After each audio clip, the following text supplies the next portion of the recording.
Brenner Mills, Minnesota Vikings. Just want to win one before I die. Dalton Zongrecker, Dallas Cowboys. Just trying to earn a little respect.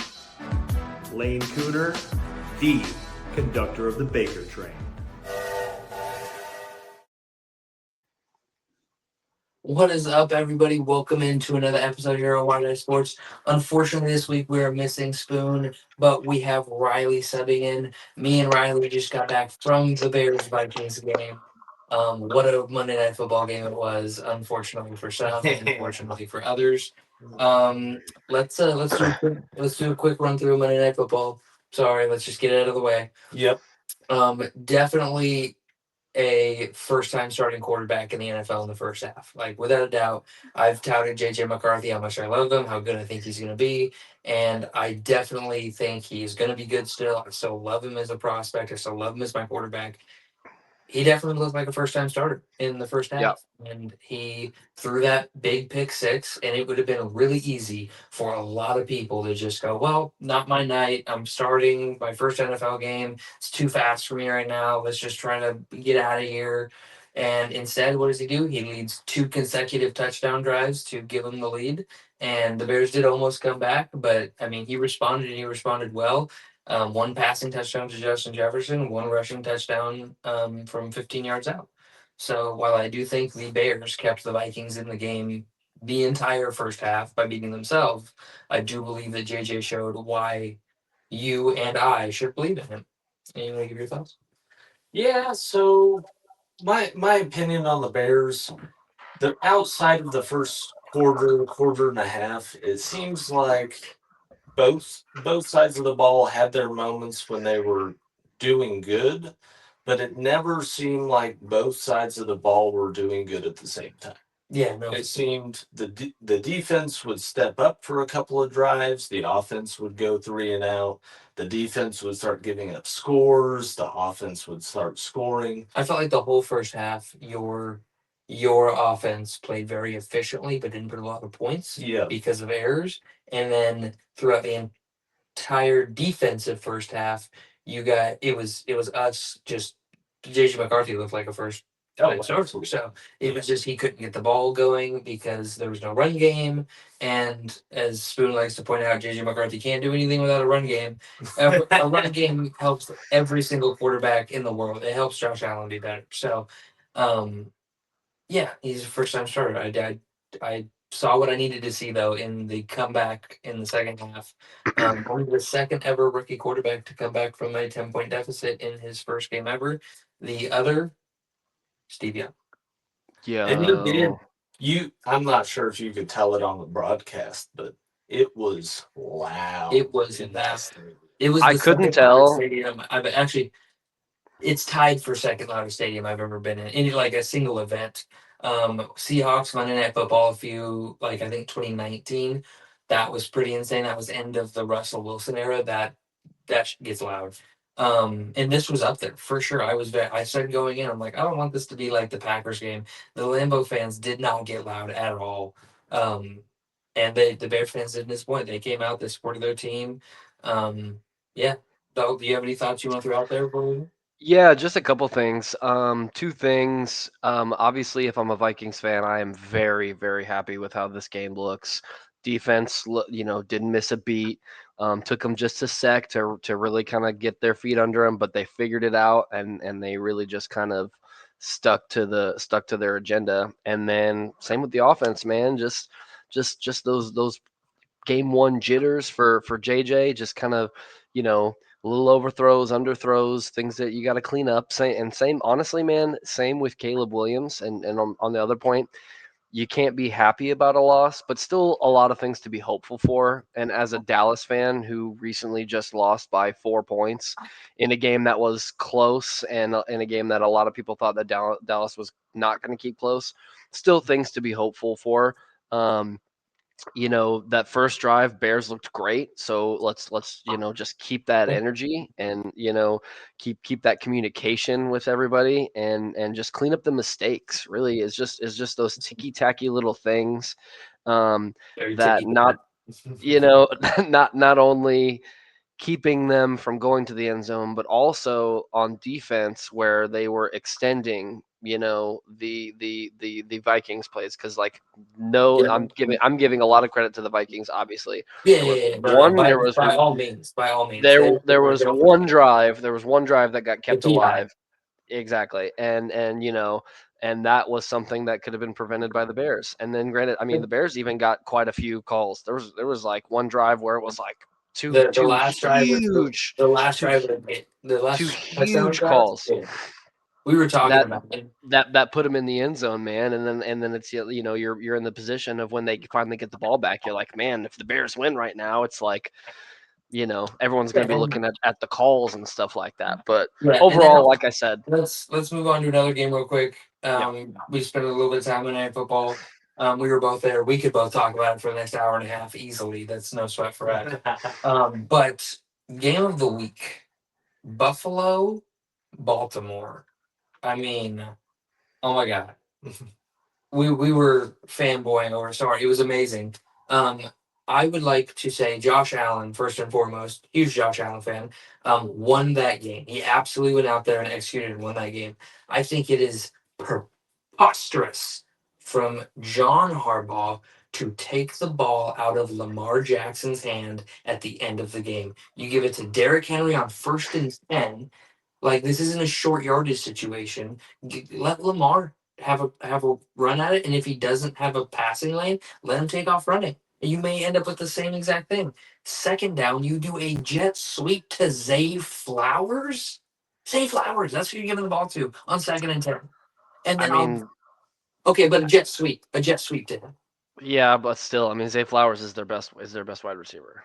He is, but you don't take the ball out of Lamar's hands. Is my point.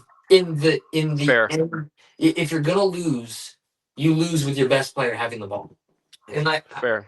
to Harbaugh's credit, I understand giving it to Henry on the 1st down. That's Just he was having an insane Yeah. day. Give him the ball, see what happens, and then come up with a play call. I would have been okay with a read option. Yeah. Henry Lamar read option. Pull if you want, give if you want, whatever. I think it's egregious to not give your best player a chance to win you the game until 3rd and 9.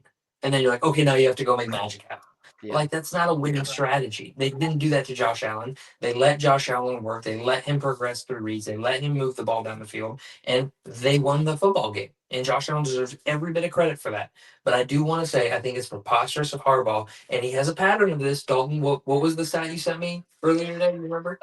They're like 16. They have the most double-digit losses when going into half, like having a lead. Yeah, the most double digits leads blown by a single head coach, John Harbaugh. Yeah.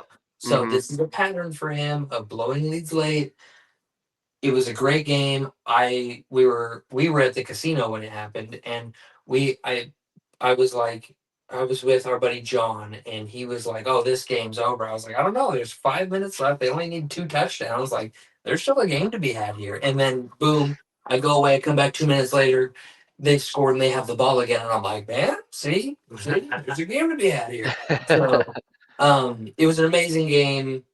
Let's not hang up on it too long. Yeah, I thought it was kind of wild to see so many people leaving the stand so early. I'm like, you're down 15. I mean, like, do we not know that anything can happen? Early. Like, I was, man, I'm just saying, I was at the Cowboys-Packers playoff game where the Packers absolutely blew the Cowboys out. I was there until 0-0-0-0, brother. First game ever. Yeah. And you have to keep hope alive, even when there's 2 minutes left, and it's like there's no chance that we get. You stay till the end. Have to. I mean, I agree. I'll never leave a game ever, period. I'm sorry. Other than that, any shout outs you guys want to give? Any crazy surprise winners you guys want to give shout outs to? I'll go Colts. Yeah, the Colts. I'll go Colts. I mean, like I said, man, I was up 16-0 for my picks. Nobody shocked me. I was really. Do you think it was just a week 1 fluke, or are the Dolphins in trouble for a long season? I think, if you're asking me right now, I think the Dolphins are in trouble. I think they have been kind of shaky. Like, not last year, but the year before last when they were winning, like everybody was saying, well, they didn't beat any winning teams. And then Yeah, last year they didn't really look very well at all. And I don't know, man. I don't know if it's Mike McDaniel. I don't know if it's Tua not playing. I mean, he had a I lot of think it's Tua. turnovers. I think it's Tua. I think you can definitely point the finger at Tua, and it might be time to move on from him. Last thing here. Most surprising in a negative way. I would like to say Denver. Like In a Denver, negative way. yeah, they barely squeaked out. I expected them to roll that game. It was a little closer than I expected. The Titans. I would say Yeah, my I more mean, expected thing is that the Titans are a little bit better, because everybody is touting that Broncos defense, and the Titans they kept it close. So it was a 1-score game at the end. yeah, it's 2012, and I would, I'm not trying to crap on the Broncos here by any means. I Yeah. expected them to come out and be dominant in that game, and they weren't, and it surprised me. That was all I was saying. Oh, go ahead. Most surprising to me in a negative way, and I have been giving a certain buddy of mine a lot of crap for this, but for me, it's the New England Patriots. I expected them to come in and beat the Raiders pretty handily, and I thought it was going to be. it's not because I thought the Patriots were a great team. I figured they were a middle of the road team, and the Raiders were going to be a bottom five team this year. And now I don't know what to think, whether the Raiders are better than I was giving them credit for and the Patriots are worse, or if it was just a week 1 fluke thing. I think this is the Patriots are who we saw, and the Raiders played better than they are. I disagree. I think the Raiders are better than people are expecting. I think Pete Carroll is absolutely whipping those guys into shape. You got Max Crosby, who is a Micah Parsons, Myles Garrett guy, and absolutely they look like a 14-win football team. I think they'll be a 9-win football team, a 10-win football team, maybe 10, 11. I mean, still they're a playoff. They're a playoff fringe football team. I mean, Geno Smith really looked good. I mean, he didn't have any terrible mistakes in the game. Week one is a liar. So anything can happen. As I've said 1,000 times, week 1 is weird. Weird stuff happens all the time. It's not a good barometer for what the season's going to be. But I just have one thing that I want to say about the Cowboys-Eagles game. Okay. Everybody is talking about CeeDee Lamb's drops, and they are right in the sense that when the ball gets put right here, you have to catch it. I mean, 100 times out of 100 times, game-winning drive, game-winning play. If you're that guy, you got to catch it. Yeah, Dak Prescott should not have put his receiver in that position on a 4th and 3 with a clear running lane. We talked about this. Dak should have took off. Jalen Hurts did the exact same thing to ice the game for the Eagles. Well, to ice the game for the Eagles. But he did it the whole time. He did it all game. Yeah. And that's all he was doing. Anytime he would look, nothing's going on, boom, and he runs. And it's a 5, 6, maybe a 9-yard run, but he gets the first down. Meanwhile, Dak is shuffling and sprinting around, and he's got to get 3 yards. So that's the only thing that I want to the defense still held up, I think, against the Eagles. Granted, week 1 maybe the Eagles got to shake off a little bit of rust, but still, I mean, defense got to shake off a little bit of rust, new scheme. It's like I said, still things to be hopeful about.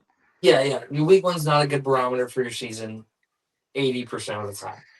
Let's move on here. You mentioned it earlier. All your picks hit. So for those of you who don't know, throughout the entire offseason, myself, Dalton, and our buddy Spoon, who was in the intro, Riley's replacing him on the show today, we would go through and we would pick all the games for 1 week, every week since the schedule had been released back in May. And so we picked week 1 all the way back in May, and Dalton got every pick right. I didn't even because at first I thought that I had picked the Cowboys in the beginning, and so that's how I had written it down. And then I went back and looked, and realized that I was a realist and picked the Eagles, and I was like, oh, cool. And then just as I'm watching these games, man, I was like, wow, okay, another one, and then a couple of them, it still even kind of shocked me. A couple of them were close, and I was like, oof, Yeah, I don't so know if here, I'm going to make it. I'm gonna give the rest of them. So Dalton, 16-0. Very much congratulations, sir. I don't think we'll see another one of those this season. Probably not. Probably not. Spoon, who's not on the show today, went 12-4. Or that's not right. No, sorry. He went 12-4. Sorry, I lied. He did good. So he got wrong Miami, Seattle, Baltimore, and Chicago. I mean, the Baltimore one is forgivable. Yeah, the Baltimore one. The Baltimore one's forgivable. Seattle's pretty kind of forgivable. That was yeah, a game. divisional game. It was Miami, 4. Miami's still forgivable. Nobody expected Indy to be that good. Yeah. So that one you would Really, not have that. really, it's. I think nobody expected Miami to be that bad. Yeah, You know what I mean, and then because I was just gonna say, just there, we're just not that far removed from Tua and Tyreek and Mike McDaniel throwing 70 points. You know what I mean? Yeah, no. So I rounded out with the worst record this week. I went 10-6. I missed on Kansas City. I missed on Miami. I thought Carolina would be better than they were. I thought New England would win at home, and I thought the Jets would win, and I thought Baltimore would win. So the Jets one, that was a risky pick. I understand. Carolina was a pretty risky pick, but I really think the New England, Miami, Kansas City, those were pretty standard picks. But as a unit, we went 14-2. nice. So the show overall is 14-2 on the season. Dalt, you are leading the pack 16-0. Spoon is at 12-4, and I'm at 10-6.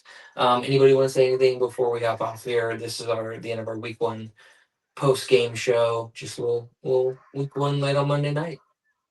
What are your guys' thoughts on both the Jets and the Steelers? Because that turned out to be a really good game, more than I thought it was. So to end, 100%. So to wrap up the show, Dalt, you go first. I'll go second. We'll cut the show.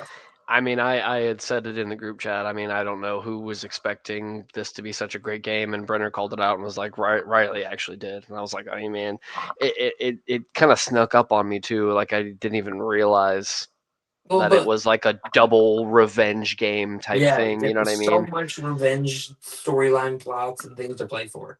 And I just I mean, it's another one of those games, man. It's like obviously you're happy about a win, but like as the Jets, you still put up a good game with Justin Fields. Everybody looks good, and maybe you flip the coin again, maybe you win that game. Yeah. So great game, and Aaron Rodgers, he still has the bones of Aaron Rodgers. I don't expect to see both those teams stay that good. I won't lie to you. I expect to see a little regression from the Steelers offense, and I expect to see a little regression from the Jets offense.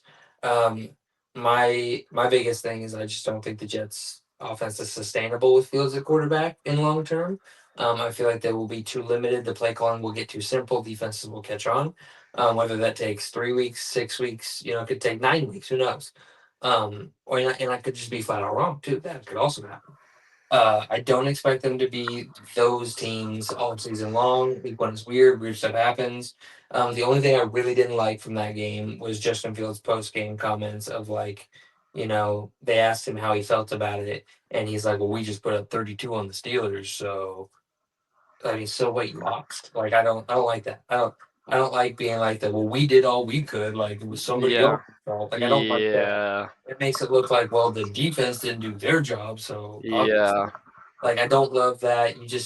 I don't love that aspect of it. And he hasn't been that guy in the past. So, or at least I don't think he has. Oh, no. Yeah, he was beloved. I think that was just a one-off type thing. But other than that, I have no other thoughts on the week. And I'm good with it. Y'all good with it? Yep.